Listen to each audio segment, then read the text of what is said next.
But the only way I can support my family is by stealing. Don't I have a right to make a living?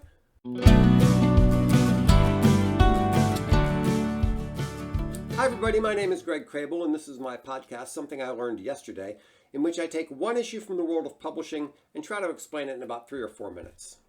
My friend Charles Benai takes apart the ongoing conflict between the New York Times and OpenAI. Bo Sachs picked it up the other day and I'll provide a link below. It pains me to say this, honestly it does, but the New York Times is doing God's work on this topic. This is, of course, the only topic where it's possible to say that. Here's the basic problem.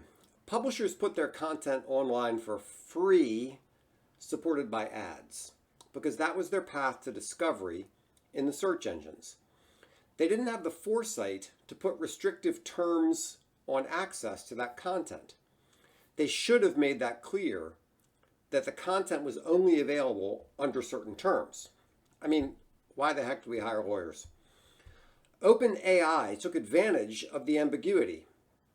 They slurped up the New York Times content and used it to create a service to compete with the New York Times and with every other publisher in the world. That's disgusting and bad form and all that, but is it technically illegal? That's what we need to find out.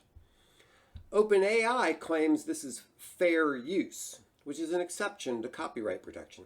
I'm no lawyer, but I've been in and around copyright questions my whole career, and I think this is transparently stupid. But that doesn't mean it won't win in court. The argument seems to be centering on whether or not AI is quoting copyrighted material verbatim. That, in my opinion, is an incredibly short-sighted approach. Because if the court rules that AI can't quote verbatim, they'll just put it in a subroutine to make sure that they don't do that. And the fundamental problem will persist. The fundamental problem being that OpenAI is using copyrighted content in a way that the copyright owner never approved. Unfortunately, they didn't have the foresight to specifically disclaim this use of their content. Now, there is a lawsuit in England now where OpenAI has apparently admitted that it's impossible to train their pet dragon without eating lots of young people. They said limiting training data to public domain books and drawings created more than a century ago might yield an interesting experiment, but would not provide AI systems that meet the needs of today's citizens. This is a classic the ends justify any means argument. Now, don't get me wrong, I love ChatGPT. Just last night, I had a great conversation with it about recipes to make fortified wines. It's an amazing service. I use it every day. And also, the neighborhoods controlled by the mafia were pretty safe.